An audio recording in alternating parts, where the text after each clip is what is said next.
Doctor Asif Nazrul sir মালয়েশিয়াতে এইসব প্রবাসীদের জন্য কি উৎকট করে গেছে একটু শুনবেন না? সকালে ভিডিও বানায় বলছিলাম না, উনি মূলত আসছে কলিং চালু করার জন্য মালয়েশিয়াতে। মালয়েশিয়ান প্রবাসী ভাইয়েরা খাইয়া আছে না খাইয়া আছে, কর্মসংস্থান ঠিক নাই, অবৈধ বা পারমিট পাইতেছে না, এগুলো নিয়ে তার কোনো মাথা ব্যথা নেই। উনি মূলত যে উদ্দেশ্য করে আসছে সেই উদ্দেশ্যটা ওনার পূরণ হয়েছে। 18,000 কর্মী যে বাংলাদেশে আটকানো আছিল, এখান থেকে 7,000 কর্মী প্রথম ফেজের মধ্যে মালয়েশিয়াতে আনবো, বাদ বাকিগুলো আবার দ্বিতীয় দাফে দাফে। এটা অতি শীঘ্রই চালু হইবে। উনি যে আশা নিয়ে আসছিল ওইটাই হয়েছে। কিন্তু আমাদের মালয়েশিয়ান প্রবাসী ভাইয়েরা লক্ষ লক্ষ প্রবাসীরা খাইতে পারতেছে না, বৈধতা নাই, অবৈধ লোক দেশে যাওয়ার সুযোগ নাই, এটা নিয়ে তার মাথা ব্যথা নাই।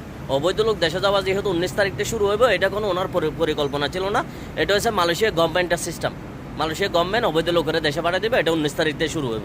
আচ্ছা, উনি আসলো কলিং চালু করতো। একটাবারও আমরা যারা প্রবাসী মালয়েশিয়াতে আছি, পাসপোর্ট নিয়ে বোকান দিয়েছি, কাগজপাতি নাই, এমন হয়েছে বিভিন্ন কোম্পানিতে আসছে, পাসপোর্ট পায় নাই, কাজকর্ম পায় নাই, 5-6 লাখ টাকা খরচ করে আইসা হাজার হাজার প্রবাসী ভাই হয়রানির শিকার হয়েছে। এখনও অনেক প্রবাসী ভাই কাজকর্ম নাই, পাসপোর্ট পর্যন্ত কোম্পানিতে নিতে পারে না। এগুলো নিয়ে আজ পর্যন্ত আসিফ নজরুল স্যারের একটা কথা বলছে, ওনার কাজ ছিল যে বাংলাদেশ থেকে, কারণ উনি জানে মালয়েশিয়ার বিষয় নিয়ে কথা বললে ওনার এক টাকাও লাভ হইব না, কিন্তু বাংলাদেশ থেকে যদি কর্মী আনতে পারে কোটি কোটি টাকা ইনকাম করতে পারবো বাংলাদেশ সরকার। উনি আসলে এইটার জন্য আসছিল, এটাই হয়েছে।